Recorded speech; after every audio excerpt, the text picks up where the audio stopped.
देख इधर पे भाई सबको ही हम ना बोर्ड पे भाई जो लोग वीडियो देख रहे हैं उन लोग पेशेंस के साथ थोड़ा करना।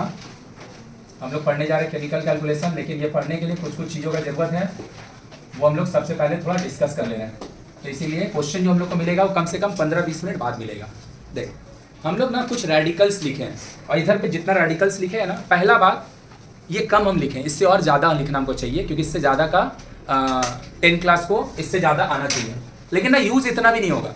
मतलब अगर तुम देखेगा यहाँ पे हम कुछ लिखे होंगे 15-20, पीछे लिखे हैं 20-22 तो लिखाए होंगे पूरा केमिस्ट्री का बुक में, मतलब 10-12 तो भी तुमको याद रहेगा, तुम्हारा काम चल जाएगा। लेकिन हम जो लिखे हैं इतना, वो इसलिए लिखे हैं क्योंकि तुमको इतना याद होना चाहिए 10 का आदमी को, और थोड़ा वो लॉजिकल एक पैटर्न में लिखाया हुआ है, इसीलिए हम उसको पूरा बोल दे रहे हैं। तो इतना वैलेंसी याद कर लेगा। हम लोग 2 मिनट बाद क्वेश्चन बनाना चालू कर लेंगे। केमिकल कैलकुलेशन तुमको भैया ये वाला चैप्टर एग्जाम में मार्क्स दिलाया कम से कम 5 से 6। क्यों भैया 5 से 6? क्योंकि केमिकल कैलकुलेशन एक क्वेश्चन 3 मार्क्स का आता ही है 110%। फिजिकल साइंस का अगर कोई पेपर देखा होगा तो फिजिकल साइंस का पेपर रहता है, पहले 15 MCQ, फिर 21 रहता है, true false, fill in the blanks, match the column, सब मिला के मिक्सचर रहता है पूरा। पहला 15 MCQ, 15 दूसरा जो पार्ट रहता है 21 तो क्वेश्चन दिया रहता है, उसमें fill in the blanks, true false, match the column सब मिला के दिया रहता है, 1 वर्ड आंसर भी रहता है। अब फिर आता है 2 मार्क्स का 9 क्वेश्चन, 2 मार्क्स का, और फिर 3 मार्क्स का 12 क्वेश्चन आता है। तो 15 MCQ, 21 नंबर का ऑब्जेक्टिव टाइप क्वेश्चन, 2 मार्क्स का 9 क्वेश्चन और 3 मार्क्स का 12 क्वेश्चन, तो कितना होगा 36। जोड़ के देख लो 90 होगा, जोड़ के देख लो कितना होगा 90। मेरा बात समझ आ रहा है क्या?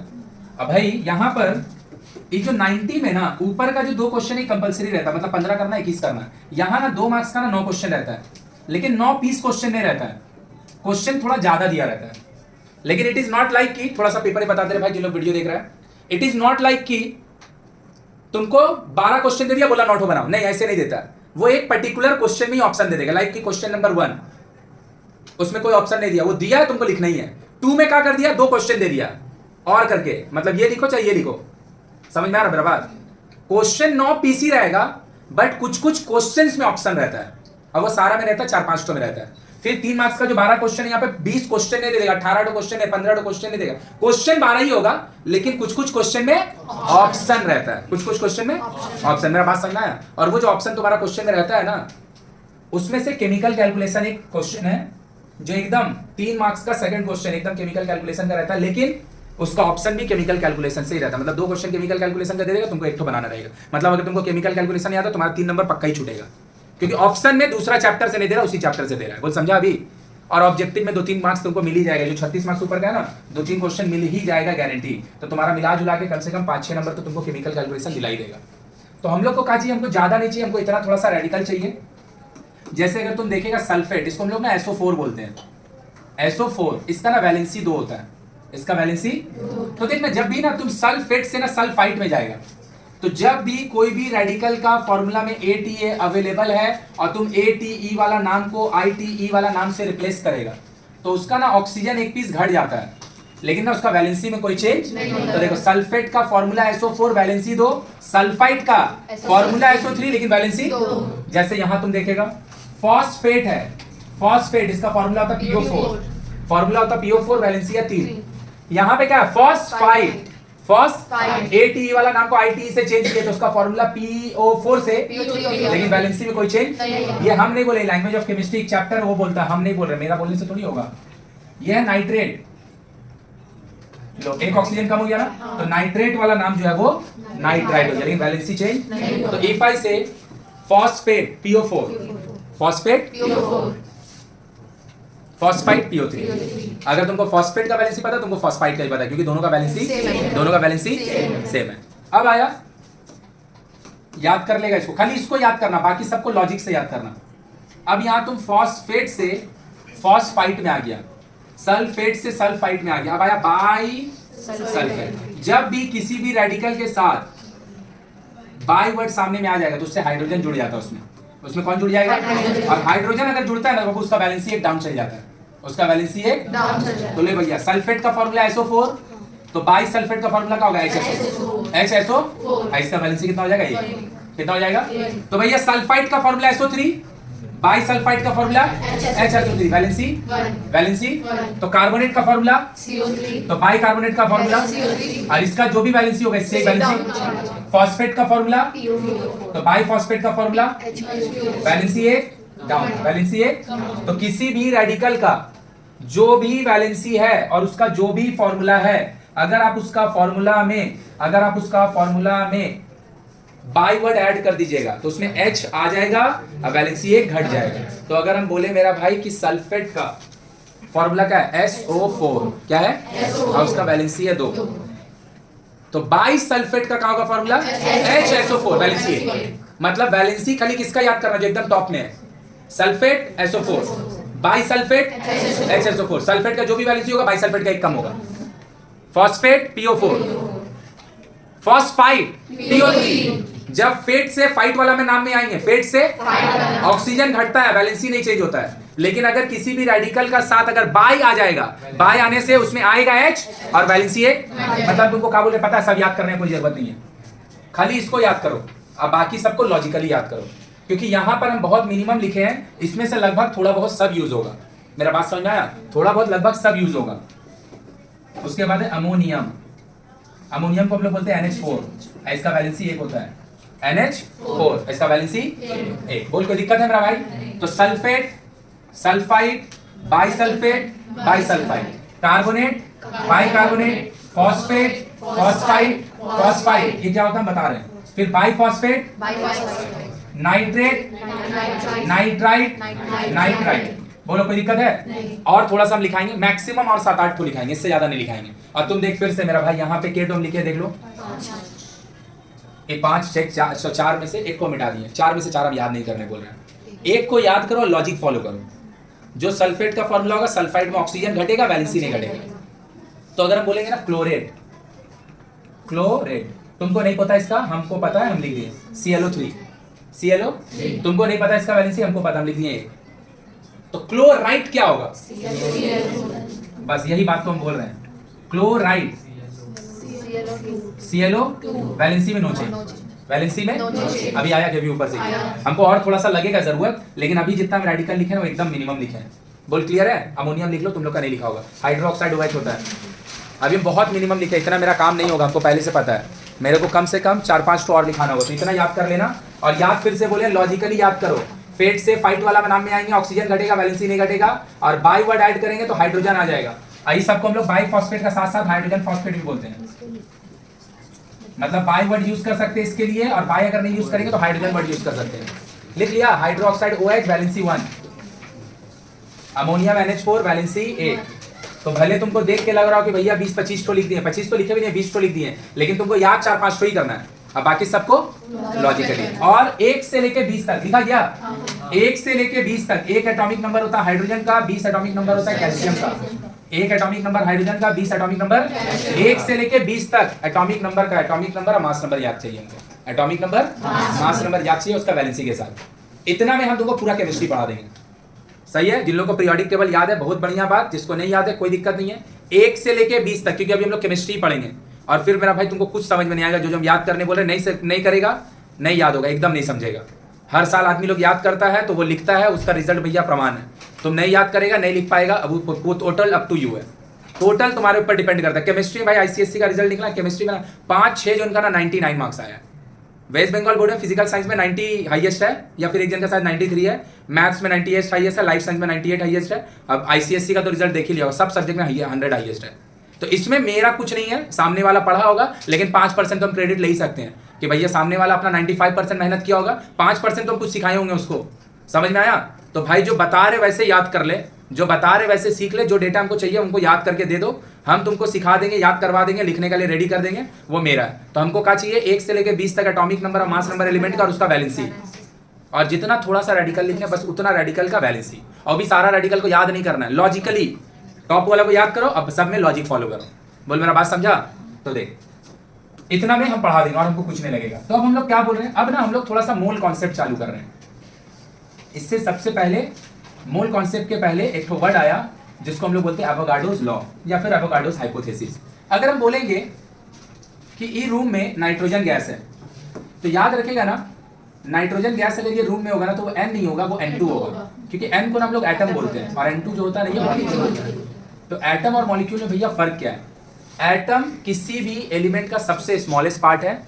केमिकल कैलकुलेशन जाने में भाई जिन लोग वीडियो देख रहे हैं उन लोग अभी 10-15 मिनट लगे पहला क्वेश्चन जाने में, पेशेंस रख के देखो, या तो तुम चल जाओ, तुम्हारा अपना मर्जी। देखो तो एटम और मॉलिक्यूल में अंतर क्या है? Atom is the smallest part of any element that can not exist independently but take part in a chemical reaction.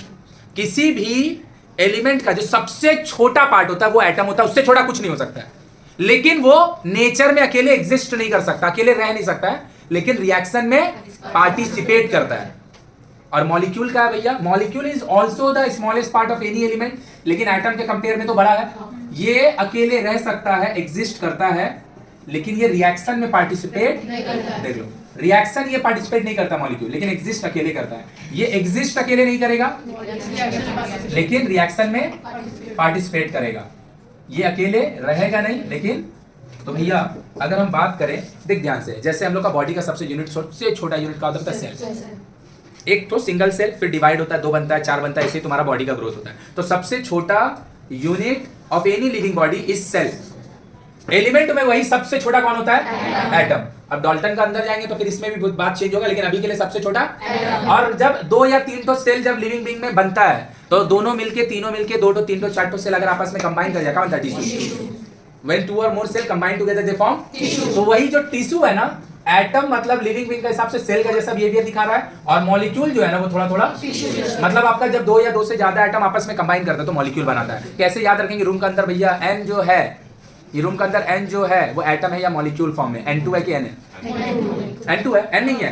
क्या है? ये रूम के अंदर जो गैस है वो N2 है, मतलब अकेले रह सकता है ना, अकेले रह सकता है ना। तो वही तो बोले, देखो रिएक्शन N2 एग्जिस्ट अकेले करता है, लेकिन रिएक्शन में पार्टिसिपेट नहीं करता, और एटम अकेले एग्जिस्ट नहीं करता, लेकिन रिएक्शन में पार्टिसिपेट करता है। तो तुम ध्यान से अगर देखेगा तो बोलेगा भैया आपका तो बात ही कॉन्ट्राडिक्ट करेगा। हम लोग ये सब न्यूमेरिकल है, हम लोग ये सब पढ़ेंगे अभी। N2 और H2 का रिएक्शन होता है तो NH3 बनता है। N2 को बोलते हैं मॉलिक्यूल नाइट्रोजन का, H2 को बोलते हैं मॉलिक्यूल हाइड्रोजन का, बनता है अमोनिया। तो तुम खुद ही से सोच के देख, तो भैया आप तो बोले ये मॉलिक्यूल है कि एटम है? ये भी मॉलिक्यूल है ना? ये दोनों मिलकर रिएक्शन कर रहा है, और रिएक्शन करके तो आपका तो बात ही झूठ हो गया भैया। आप तो बोले कि मॉलिक्यूल रिएक्शन, आप तो उसी से रिएक्शन करवा रहे हैं। मेरा बात समझा कि नहीं समझा? मॉलिक्यूल एग्जिस्ट करता है, रिएक्शन में पार्टिसिपेट, आप तो उसी से रिएक्शन करवा रहे हैं। तो आपका तो डेफिनेशन गलत हो गया। नहीं, मेरा डेफिनेशन गलत नहीं, हम बता रहे हैं।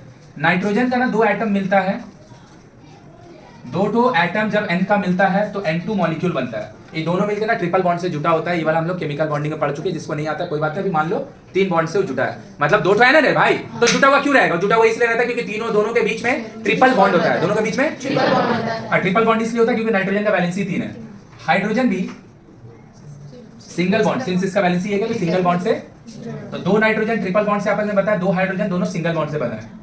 जैसे ही ना भाई रिएक्शन स्टार्ट होता है, ये बॉन्ड ना टूट जाता है, और ये बॉन्ड टूटने के बाद ना एटम जो है ना फ्री हो जाता है। जो मॉलिक्यूल में N2 में ऐसे बंधा हुआ था, ये बॉन्ड रिएक्शन स्टार्ट होते ही टूट जाता है, और इसका जो मॉलिक्यूल है इस फॉर्म में चल जाता है, एटम फॉर्म में फ्री स्टेट में चल जाता है।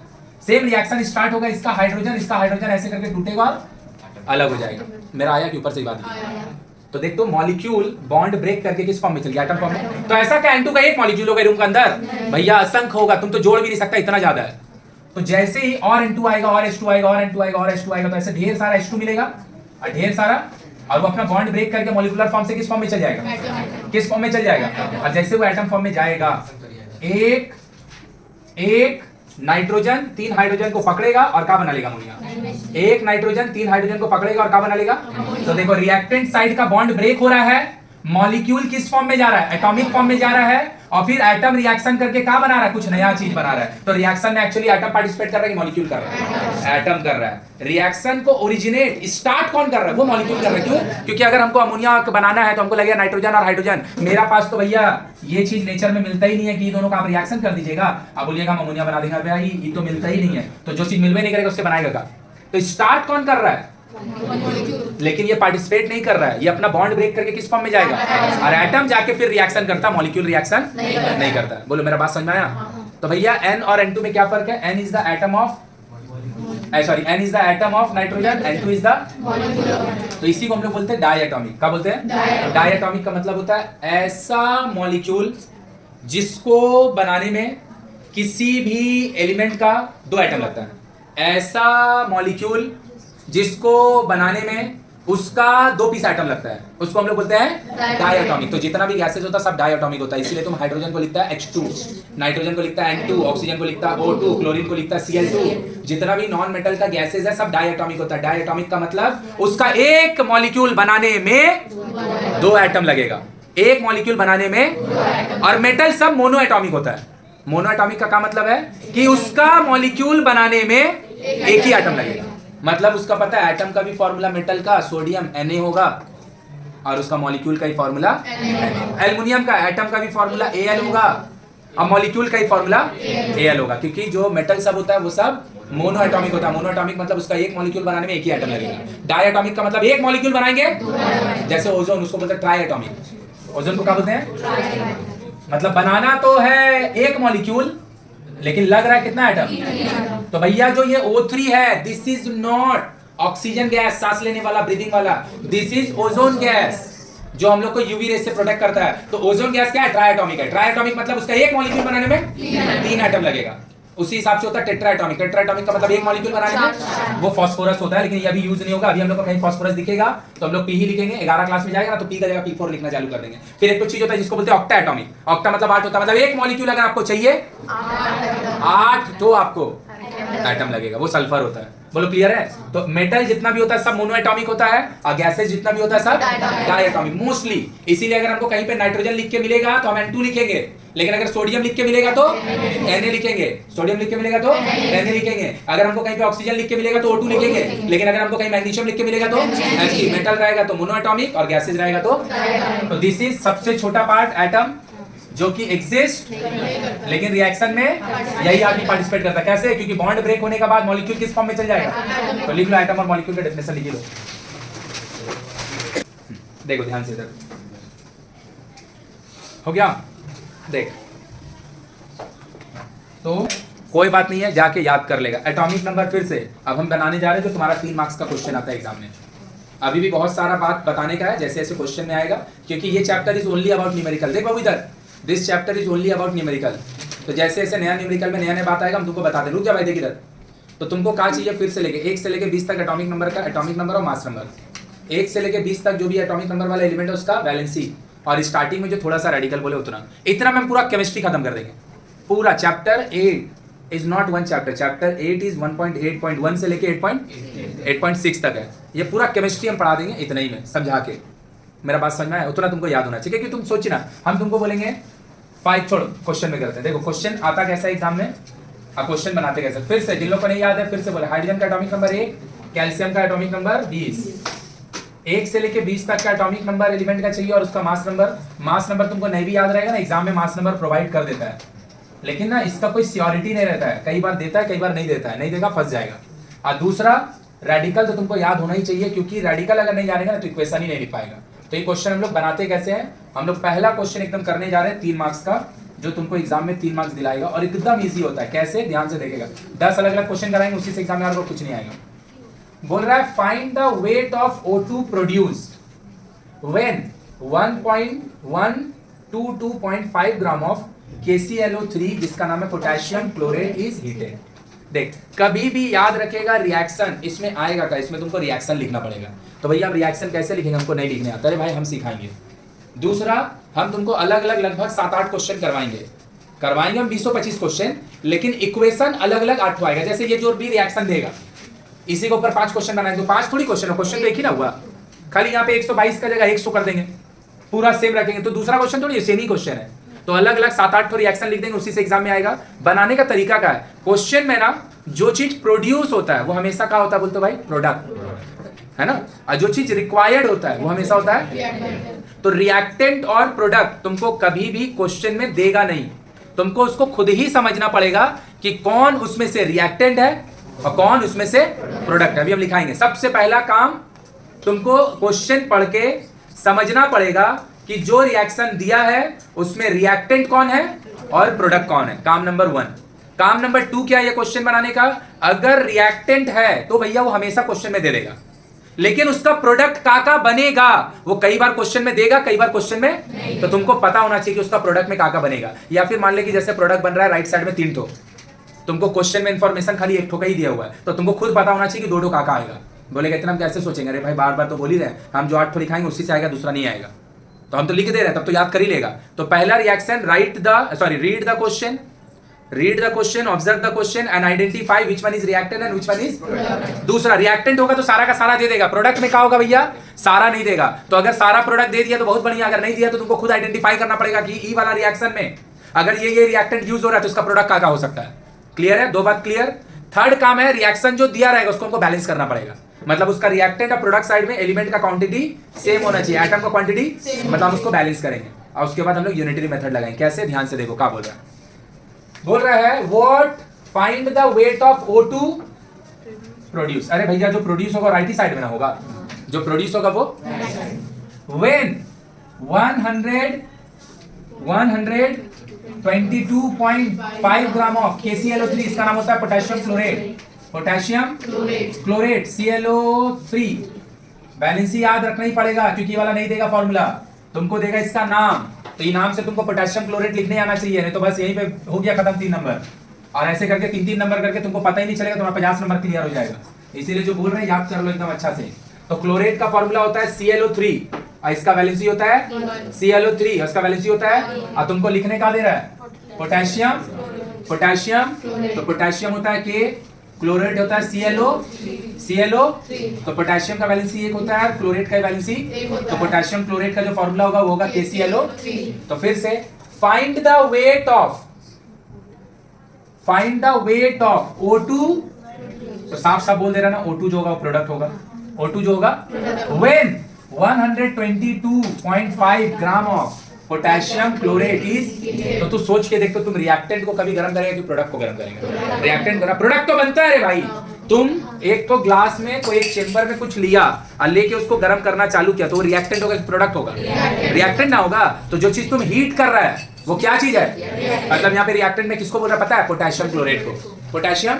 और हम फिर से बोल रहे हैं, ये आप किसी एक बच्ची का कॉपी से लिखे हैं, तो हम उसको जब बताए होंगे तो उस KClO3 लिख ली है, बिकॉज उसको पोटेशियम क्लोरेट पता था। 99% चांस है पोटेशियम क्लोरेट लिख के नहीं देगा, किसमें? सिंबॉलिकली तुमको लिख के किसमें देगा?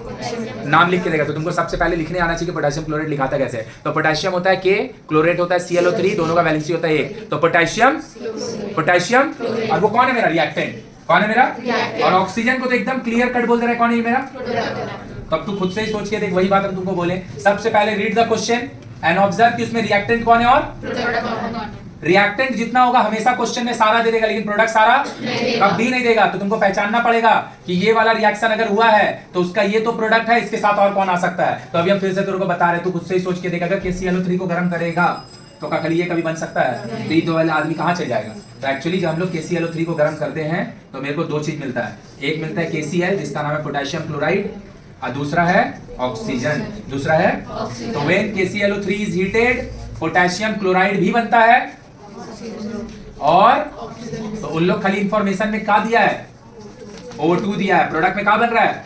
तुमको खुद पता होना चाहिए कि इसमें साथ KCl भी। तो मेरा स्टेप नंबर 1 हो गया ना। स्टेप नंबर 1 क्या है भैया? Identify the reactant and. तो भैया किसको हम गर्म करेंगे, रिएक्टेंट को कि प्रोडक्ट को? तो मेरा रिएक्टेंट कौन है? पोटेशियम क्लोराइड, तो उसको लिख लिए। बना कौन? लिख लिए। तो स्टेप 1 कंप्लीट। स्टेप 2 में तुमको क्या बोले, अभी हम लिखाएंगे भी स्टेप, कि जो रिएक्टेंट है वो हमेशा क्वेश्चन में दे देगा। तुमको क्या पता कि कौन सा रिएक्शन लेके हम चालू कर रहे हैं, लेकिन प्रोडक्ट आका बनेगा वो हमेशा सारा नहीं देगा, कभी पूरा दे देगा, कभी 1-2 छोड़ देगा। तो तुमको खुद से रिएक्टेंट को ऑब्जर्व करना है और सोचना है कि इसमें कौन प्रोडक्ट आएगा। तो यहाँ पे इंफॉर्मेशन किसका दिया हुआ था? ऑक्सीजन का, KClO3। हम तुमको बताएं कि इसके साथ क्या बनता है और KCl बनता है। बोलो कोई दिक्कत है? Step 2 complete. स्टेप 3 बोलता है कि अगर ये बैलेंस है तो बहुत बढ़िया बात, बैलेंस अगर नहीं है तो इसको बैलेंस कीजिए। तो ये बैलेंस है, नहीं है? ऑक्सीजन यहाँ 3 को, ऑक्सीजन यहाँ 2 को, बैलेंस नहीं है। यहाँ 2 दे दो, यहाँ 3 दे दो, देखो हो गया बैलेंस। हो गया बैलेंस। KClO3 2 बार K, 2 बार K, 2 बार Cl, 2 बार Cl, 6 बार ऑक्सीजन। हो गया बैलेंस। अगेन फिर से बोलेंगे स्टेप 1 क्या भैया? Read the question, identify the reactant and product. Step 2 अगर पूरा प्रोडक्ट दिया है तब तो खाली पढ़ के लिख दो, अगर नहीं दिया तो रिएक्टेंट देख के खुद से पहचानो कि प्रोडक्ट में कौन आ सकता है जो क्वेश्चन में दिया। ये तुम्हारा काम है पहचानने का। अगर दिया सारा तो खाली देख के लिख दो, अगर नहीं दिया तुम खुद से पहचाने। कहीं पे भी क्वेश्चन में KCl का बात था कि तुमको पता होना चाहिए जब KClO3 को गर्म करते हैं तो KCl भी बनता है और ऑक्सीजन भी बनता है। मान ले कोई क्वेश्चन ऐसा आ जाएगा जहां पे तुमको बोल देगा कि KCl बना है, यही वाला KClO3 गर्म किए तो क्या बना और ऑक्सीजन बोला नहीं, तुमको पता होना चाहिए कि इसके साथ कौन बनेगा। तो KClO3 को जब गर्म करेंगे तो क्या बनेगा, KCl बनेगा और KCl बनेगा और स्टेप 2 खत्म। स्टेप 3 क्या बोलता है, स्टेप 3 बोलता है कि बैलेंस कीजिए उसको, अगर बैलेंस नहीं है तो, अगर है तो बहुत बढ़िया, कर लिए बैलेंस, कोई दिक्कत है किसी को। अब क्या है, अब हम इसमें लगाने जाएंगे यूनिटरी मेथड। यूनिटरी मेथड क्या होता है भाई बता रहे हैं, पहले वेट हम निकालेंगे, लेकिन उसी का निकालेंगे जिसका क्वेश्चन में बारे में पूछ रहा है या तो जिसका क्वेश्चन में दिया है। बोलेगा का बोले कुछ समझ ही नहीं आ रहा, 3 क्वेश्चन बाद सारा समझ में आएगा। क्या तुमसे मांगा है, find the weight of O2 produce, find the weight of O2 produce, तो मतलब O2 का बात कर रहा है। व्हेन 122.5 ग्राम ऑफ, तो मतलब इसका कहीं पे भी बात हो रहा है, तो इसका वेट नहीं निकालेंगे, वेट किसका निकालेंगे, KClO3 का और O2 का निकालेंगे। किसका निकालेंगे, जिसका जरूरत है उसी का। KCl का वेट पूछा है क्वेश्चन में, KCl का वेट दिया है क्वेश्चन में, KCl के बारे में बात भी कर रहा है, अबे तो लिख का ही रहे, अरे लिखेंगे नहीं तो बैलेंस कैसे होगा, लिखेंगे नहीं तो बैलेंस करने के लिए लिखे नहीं तो इसका बारे में कोई बात ही नहीं था। बोलो आया कि बाउंसर गया। तो अब हम किसका वेट निकालेंगे, हम वेट निकालेंगे KClO3 का और हम वेट निकालेंगे ऑक्सीजन का। तो देख लो, कभी भी किसी भी एलिमेंट का अगर आपको वेट निकालना है तो आप क्या लिखते हैं, उसका मास नंबर क्या लिखते हैं। तो भैया क्लोरीन का, अब क्यों अभी रहने दे, क्यों पे हम नहीं जा रहे, एटॉमिक नंबर होता है इसका 17, मास नंबर होता है 35।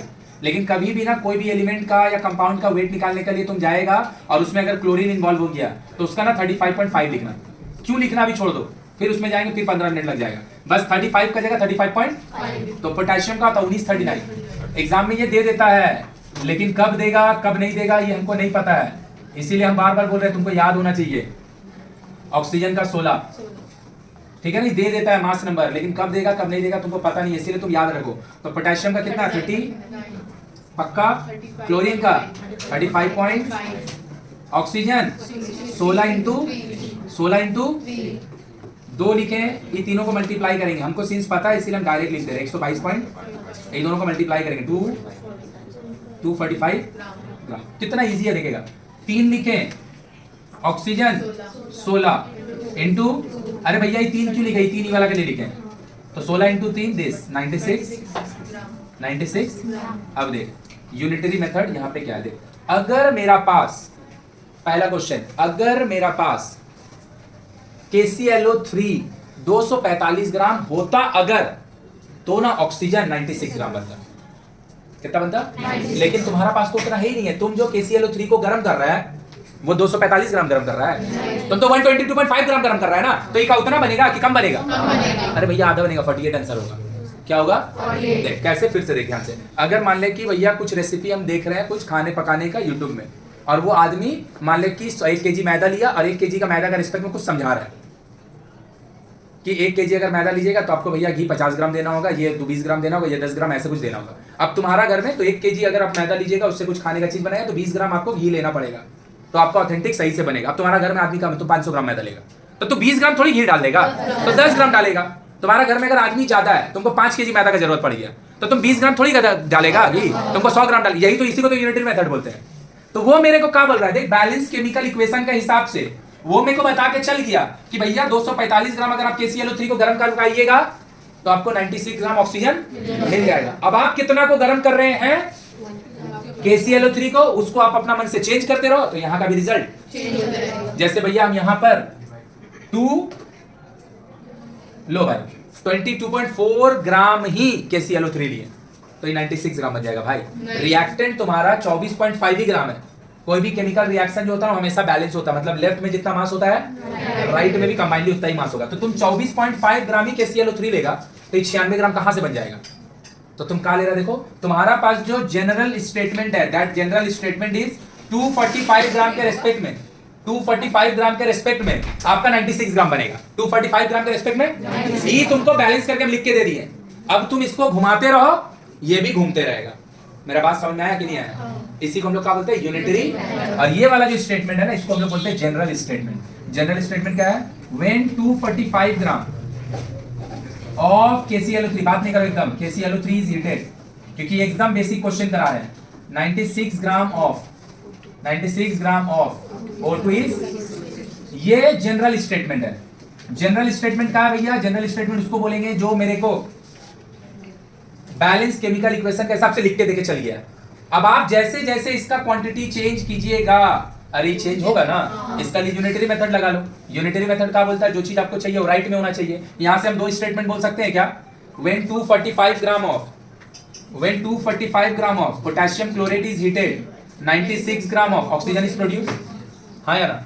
सेकंड स्टेटमेंट ऐसा भी तो बोल सकते हैं 96 gram of oxygen is produce when 245 gram of, दोनों तो सेम ही बात है। अबे भाई 245 ग्राम KClO3 को गर्म करेगा तो 96 ग्राम O2 मिलेगा, या फिर 96 ग्राम O2 मिलेगा जब 245 ग्राम KClO3 को, दोनों तो सेम ही चीज है। लेकिन यूनिटरी मेथड क्या बोलता है, जो चीज आपको चाहिए वो राइट में होना चाहिए। जो चीज आपको चाहिए, तो आपको ऑक्सीजन चाहिए कि आपको KClO3 चाहिए। देखो दो स्टेटमेंट यहां से हो सकता है ना, 96 gram of O2 is produce when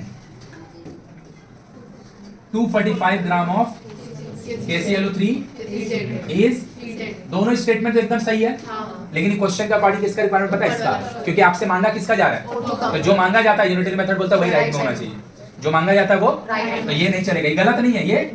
तो लो भैया 1 ग्राम का लिए कितना लगेगा, 96 बाय 240, तो आपका पास कितना है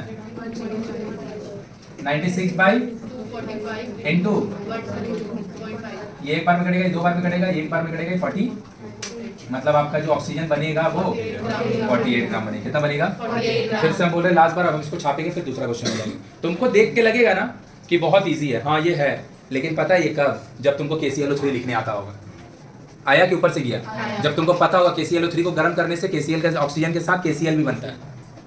उसके बाद ये वाला का मास नंबर 99% केसेस में दे देता है, लेकिन अगर कभी नहीं देगा तो तुमको मास नंबर पता होना चाहिए, तब तुम जाके वेट कैलकुलेट कर पाएगा।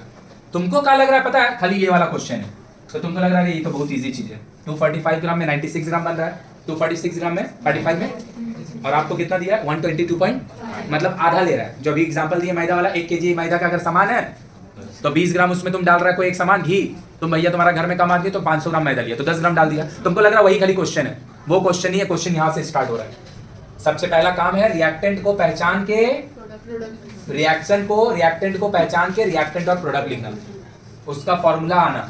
वो अगर आ गया तो फिर तुमको इसको क्या करना पड़ेगा, बैलेंस। बैलेंस होने के बाद सबका वेट नहीं निकालते, क्वेश्चन में जिसका बारे में बात हो रहा है वेट खाली, और उसके बाद हम लोग क्या लगाएंगे, एक क्वेश्चन और करेंगे और क्लियर हो जाएगा।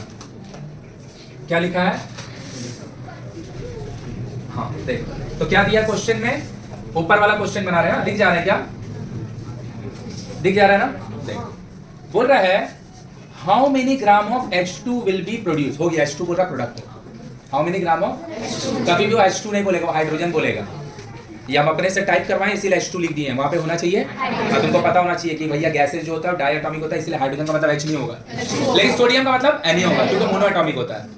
तो ई वाला पक्का क्या चीज है, पक्का कब होगा भैया, when 130.8 gram of zinc is allowed to react with sulphuric acid. लो मेरा भाई बोल रहा है ना, किसका किसका रिएक्शन का बात हो रहा है। सबसे पहला स्टेप नंबर 1 क्या, identify the reactant and product. If the reactant देगा ही देगा, प्रोडक्ट इज दिया है तो बहुत बढ़िया बात, नहीं तो कोई प्रोडक्ट अगर मिसिंग है तो खुद से पहचानो।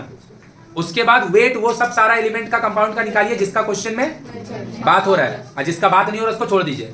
और उसके बाद यूनिटरी मेथड अप्लाई कर दिए। यूनिटरी मेथड क्या बोलता है, जो चीज चाहिए वो राइट में होगा और जो दिया है वो पक्का ना। तो किसका रिएक्शन हो रहा है, देख जिंक का, किसका रिएक्शन हो रहा है, किसके साथ रिएक्शन हो रहा है, सल्फ्यूरिक एसिड। सल्फ्यूरिक एसिड का फॉर्मूला होता है H2SO। किसी को तकलीफ, किसी को तकलीफ, प्रोड्यूस कौन हुआ है।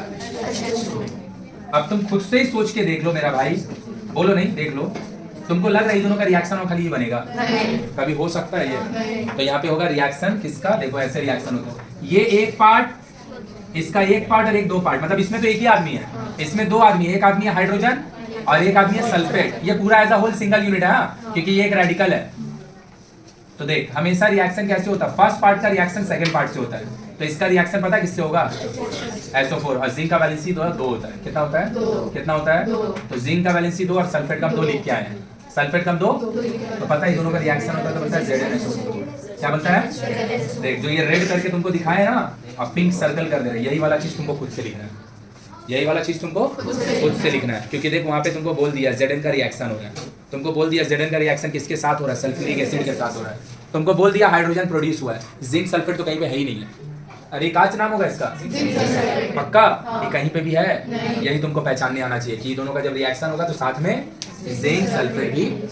तो कहा भैया स्टेप 1 फिर से, अब हम स्टेप लिखवाएंगे। Step 1 is identify the reactant and step 2 is if the product is completed. सब दे दिया तो पढ़ के लिख दो, लेकिन if the product is not completed खुद से सोचो का प्रोडक्ट में मिस है और उसको लिखो। क्लियर है? स्टेप 3 क्या है? Balance the equation. Step 3 balance the equation. Equation balance करना है, लेकिन कब? इफ रिक्वायर्ड, जरूरत है तो। यहाँ जरूरत ही नहीं है, यहाँ पर जरूरत नहीं है। एक पीस SO4, एक पीस H2, सही है। स्टेप 4 क्या है भैया? वेट निकालेंगे, लेकिन उसका जिसका बारे में क्वेश्चन में बात हो रहा है, जिसका क्वेश्चन में बात नहीं हो रहा उसका तो वेट। तो लो मेरा भाई Zn का देख खुद ही, ये क्वेश्चन तुम्हारा बुक का है, तुम जब खोल के देखेगा वो दे देगा। यहाँ पर जिंक भी है, हाइड्रोजन भी है, सल्फर भी, ऑक्सीजन भी है ना। खाली देख वेट किसका दिया हुआ है, क्योंकि उसका एटॉमिक नंबर 20 के अंदर नहीं 20 के पार है, इसीलिए देख Zn का दिया और किसी का नहीं दिया। मतलब पता हो क्या एक्सपेक्ट कर रहा है तुमको? Zn के अलावा सबका मास नंबर आने तो 0 पाओ, और तुम क्या बोलेगा? हम छोड़ देंगे, चैप्टर नहीं करेंगे। कोई बात नहीं, छोड़ दो। ऐसे कर करके तुम्हारा 40-50 नंबर कट जाएगा, क्योंकि केमिस्ट्री भैया है ही नहीं है 3 नंबर का। केमिस्ट्री 8.1 से लेके 8.5 तक 40 नंबर का आएगा। समझ में आ रहा है कि नहीं आ रहा है? तो इसीलिए तुमको याद करना ही पड़ेगा। तो लो मेरा भाई, किसका किसका बारे में बात हो रहा है? पूछ किसका ले रहा है और दे किसका रहा है? मतलब इसका और इसका बात हो रहा है, इन दोनों से कोई लेना देना तो ये दोनों को हम कैलकुलेट भी नहीं करेंगे।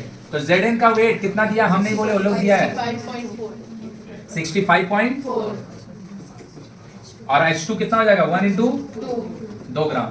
तो what is the general statement? The general statement is in दोनों भाई का रिलेशन। क्या हम यहां से बोल सकते हैं? If 65.4 gram of zinc is reacted with sulphuric acid 2 gram of hydrogen is produce. If देखना कितना है? 65.4 ग्राम of zinc is reacted with to produce 2 gram of. मतलब ये अगर 65.4 ग्राम होता ना मेरा भाई, तब वो 2 ग्राम बनता। अबे वो तो 130.8 ग्राम है, डबल है इसका, तो बनेगा भी। यही तो यूनिटरी मेथड है भाई। अभी हुआ क्लियर कि अभी भी नहीं हुआ?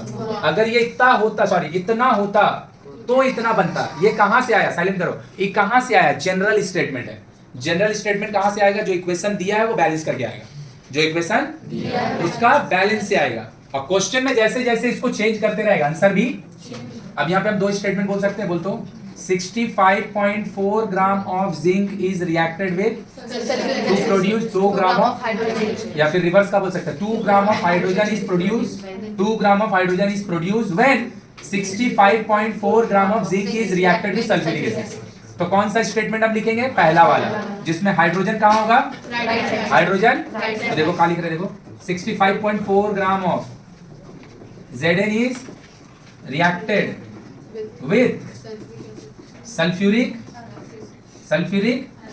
to produce 2 gram of.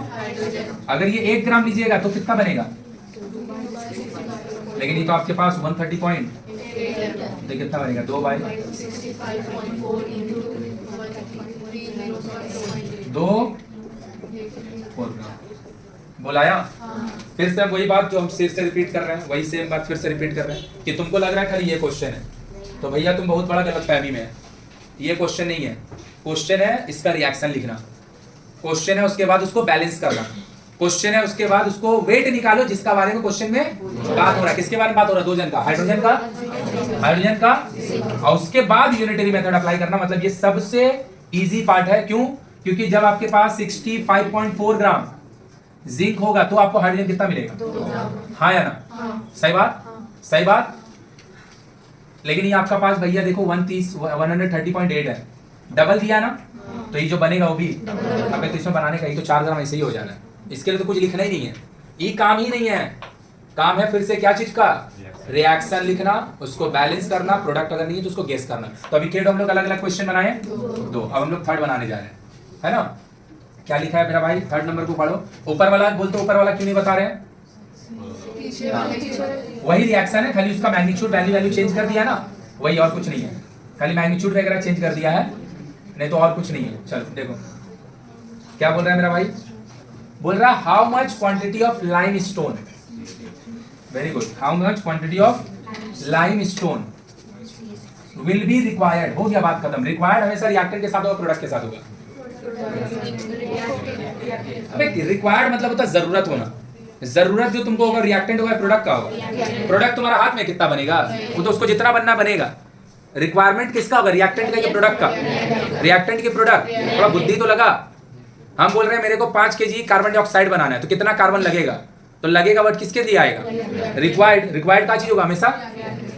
तो बोल रहा है क्या, how much quantity of limestone will be required, कितना लाइमस्टोन का जरूरत होगा टू प्रिपेयर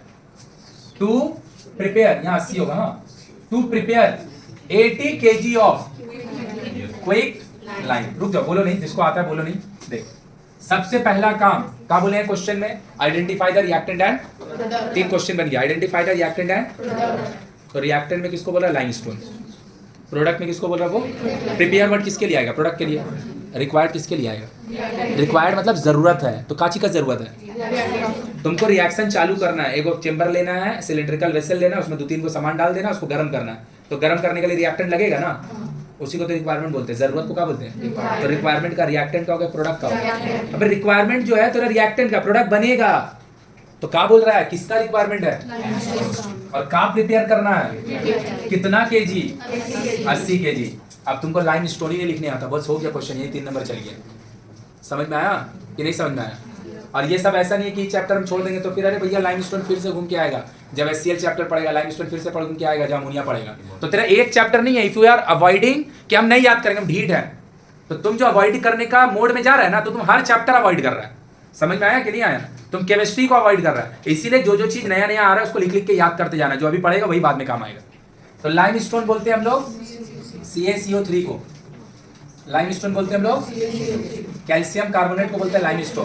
अब क्विक लाइम जो हम लोग बोलते हैं भाई, वो CaO को बोलते हैं। किसको बोलते हैं, और स्लेटेड लाइम अभी जरूरत नहीं है, लेकिन सिंस तीनों को लिख रहे हैं इसीलिए हम एक साथ लिख दे रहे हैं, CaOH2 को बोलते हैं। तो किसका जरूरत है आपको, लाइम, सही बात। तो क्या प्रिपेयर हो जाएगा भैया, क्विक लाइम। क्या प्रिपेयर हो जाएगा, लिख दिए, हाँ या ना, सही बात।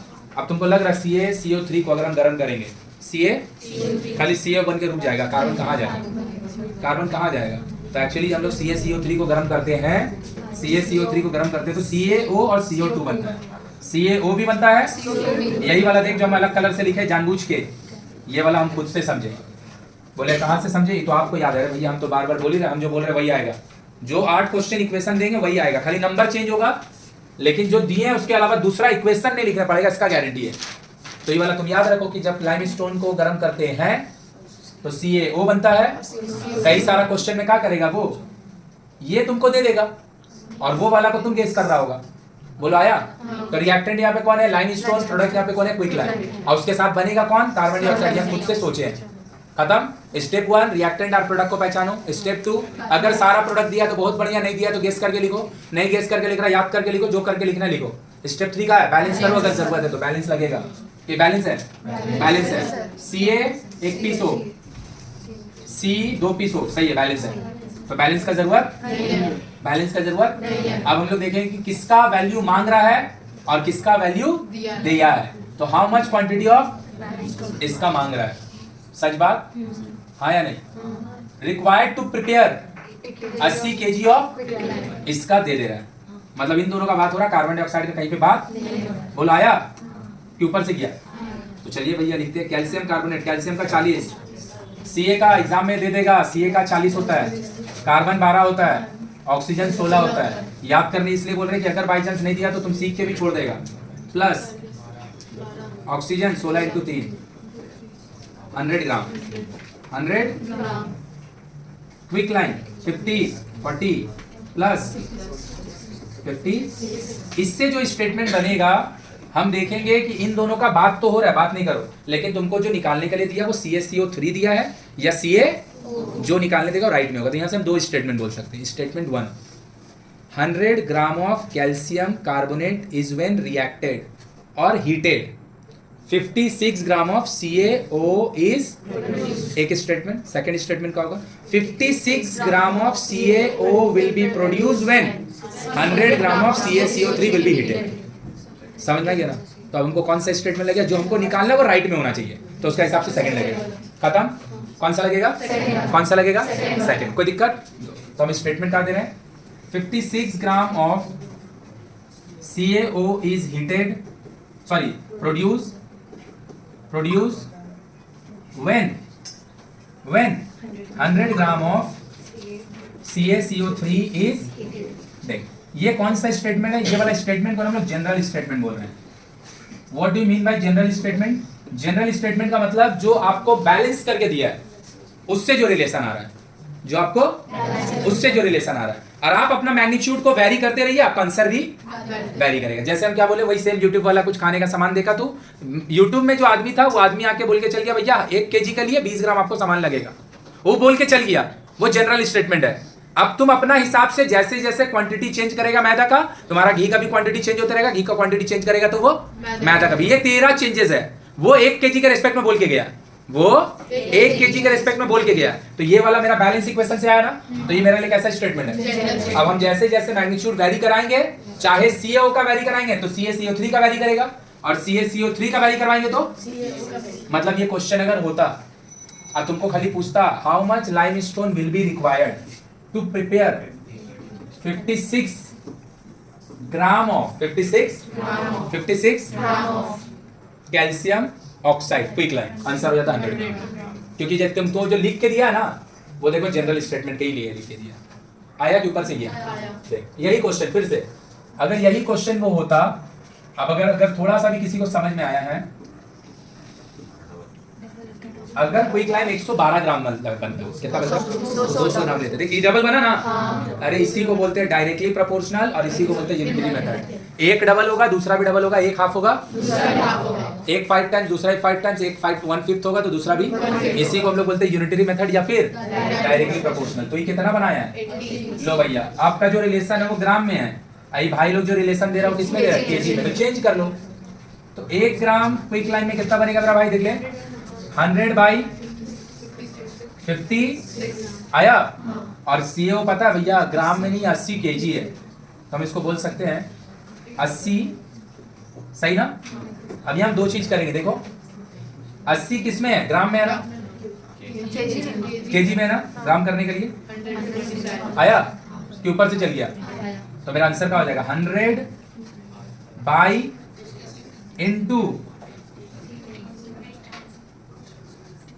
इनटू सही लिखे क्या। तो ये आंसर अब किस में आएगा, अब फिर से तुम उसको केजी करने के लिए 1000 से डिवाइड मारेगा ना।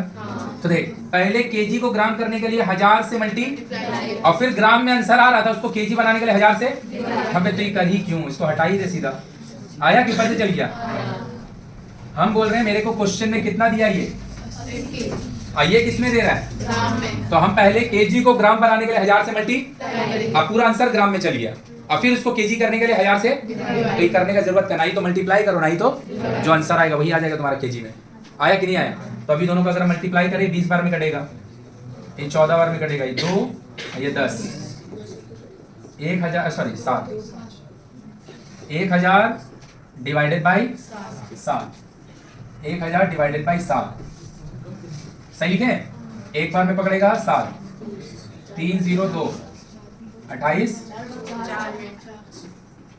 2, फिर एक 0 ना, 2 बार में कितना हो जाएगा 14, 6, 8 बार में पकड़ेगा 56, 40, 5, सही है 35, और आगे जा सकते थे हम, लेके नहीं जा रहे हैं, हालांकि डेसिमल का 3 निकालना चाहिए, लेकिन अभी हम 142.85, 142.8, इतना क्या, इतना क्या बोल, अभी पूरा क्लियर हुआ। तो के दो अलग अलग इक्वेशन हम लोग बनाए, और अभी तुम देख लो एक चीज कि अभी तुम जितना भी क्वेश्चन बना रहे हो ना, तो मास टू मास बना रहे हो। What do you mean by भैया मास टू मास, कि तुमको दे भी रहा है किसी एलिमेंट का मास और तुम निकाल भी रहा है मास, दे भी रहा कंपाउंड का मास और निकाल भी रहा है। अभी यही वाला कई सारा क्वेश्चन है कि जिसमें देगा मास निकालना रहेगा वॉल्यूम, देगा मास निकालना रहेगा नंबर ऑफ मोल, देगा मास जहाँ पे निकालना रहेगा नंबर ऑफ मॉलिक्यूल्स। इसीलिए वेट वाला जो क्वेश्चन है ना वो अच्छा से सीख ले, बाकी दूसरा क्वेश्चन तो बना ही देंगे। बोल क्लियर है क्या, क्या लिखा भैया, बोल रहा है in a close vessel magnesium is burn, how many gram of magnesium oxide is produce. थोड़ा सा क्वेश्चन इनकम्प्लीट है, चलो 8 यहाँ पे अपना मन से लिख दे रहे हैं, क्वेश्चन इनकम्प्लीट है। चलो क्या लिखा क्वेश्चन में, तो हम लोग का चौथा इक्वेशन आ गया। बोल रहा है क्या, इन अ वेसल, कोई एक वेसल है, 8 ग्राम मैग्नीशियम अगर जलेगा तो कितना मैग्नीशियम ऑक्साइड बनेगा। तो अब तू सोच के देख, कोई चीज को अगर हम बर्न करेंगे, बर्न मतलब होता है जलाना, याद रखेगा कोई भी चीज को जलाने के लिए ऑक्सीजन का जरूरत होता है, कोई भी चीज को जलाने के लिए ऑक्सीजन का जरूरत होता है। जल्दी उखाड़ा है क्या कहाँ पे? मेरा रूम नहीं है, ऊपर ही रखा। इसमें, लेकिन ये चाबी है मेरा, इसका इस पे ये चाबी है। यहाँ मेरा बुक कॉपी रहता है। देख लो इधर क्या बोल रहे हैं, कोई भी चीज को जलाने के लिए ऑक्सीजन का जरूरत पड़ता है, अब बुझाने के लिए कार्बन डाइऑक्साइड। इसीलिए जब ना आग वगैरह जल रहा होता है और हवा चलता है तो और तेज ज्यादा पकड़ लेता है, बिकॉज ऑक्सीजन बर्निंग में हेल्प करता है और कार्बन डाइऑक्साइड उसको बुझाने में हेल्प करता है। इसीलिए जितना फायर एक्सटिंग्विशर होता है ना, उसमें कार्बन डाइऑक्साइड का बहुत क्वांटिटी होता है। मेरा आया बात समझ में? जब भी कोई भी चीज़ को हम जलाते हैं, जलाने के लिए ऑक्सीजन लगता है और बुझाने के लिए, इसलिए जब आग जलता है तो भैया हवा चलने से और तेज भागता है वो। और जब आग नहीं जल रहा होता है और तुमको कोई चीज़ को बुझाना है, बुझाने के लिए फायर एक्सटिंग्विशर जो गैस मारता है उसमें कार्बन डाइऑक्साइड गैस होता है। तो oxygen is the helper to burn, और भैया कार्बन डाइऑक्साइड उसको हेल्प नहीं करता और बुझने में हेल्प करता है। बोल मेरा बात समझ में आ गया? इतना क्लियर है? और अगर इतना क्लियर है तो तुम्हारे क्वेश्चन भी बन गया। याद रखेगा कभी भी कोई भी चीज को बर्न कर रहा है, कभी भी कोई भी चीज को, पहले देखो क्लियर कट सोच ले कि बर्न भैया ते प्रोडक्ट को नहीं कर सकता है, तुम रिएक्टेंट पे कुछ भी कर सकता है, प्रोडक्ट पे कैसे करेगा? तो कोई भी चीज को अगर बर्न वर्ड लिख रहा है, बर्न वर्ड इंडिकेट करता है कि उसका ऑक्सीजन से रिएक्शन हो रहा है। इफ आई से सल्फर इज बर्न, मतलब बोल रहे सल्फर ऑक्सीजन का रिएक्शन हो रहा है। इफ आई से मैग्नीशियम इज बर्न, मतलब मैग्नीशियम और O2 का रिएक्शन हो रहा है। इफ आई से सोडियम इज बर्न, मतलब सोडियम और ऑक्सीजन का रिएक्शन हो रहा है। इफ आई से नाइट्रोजन इज बर्न, तो नाइट्रोजन और कोई भी चीज को बर्न कर रहे हैं, बर्न करने का मतलब ही उसका रिएक्शन O2 से, और उसका कोई भी चीज को बर्न किए, बर्न करने का मतलब ही उसका रिएक्शन, उसका रिएक्शन। तो किसको हम बर्न कर रहे हैं, किसको हम बर्न कर रहे हैं? आया कि ऊपर से गया, आया कि ऊपर से गया, और उसको हम बर्न कर रहे हैं ना, सही है? तो क्या प्रोड्यूस होगा?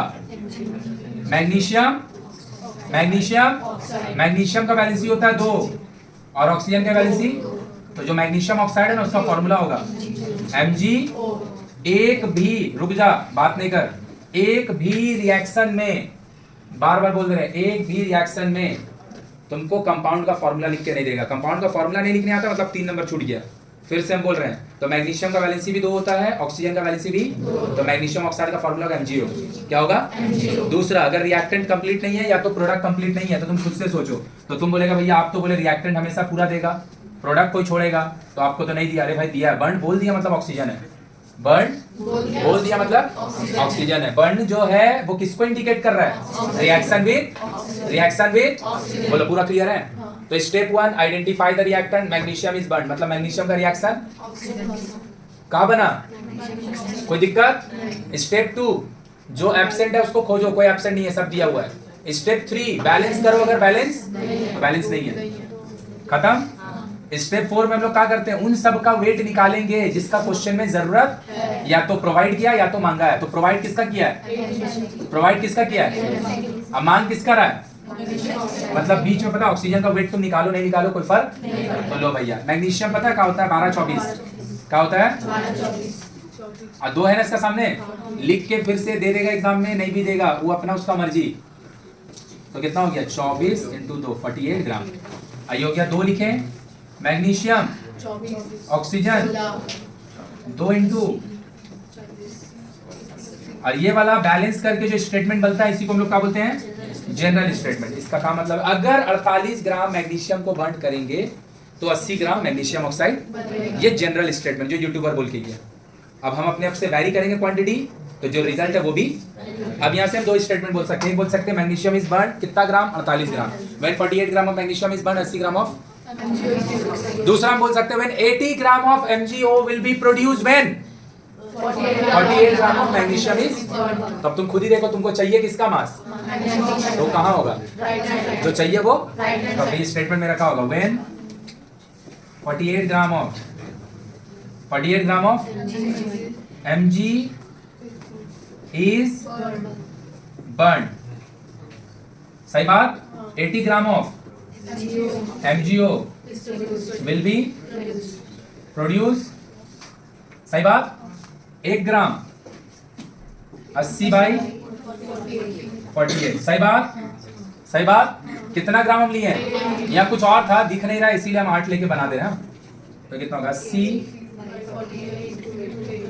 1 6 3 40 डिवाइड मारेगा 33.33 आएगा।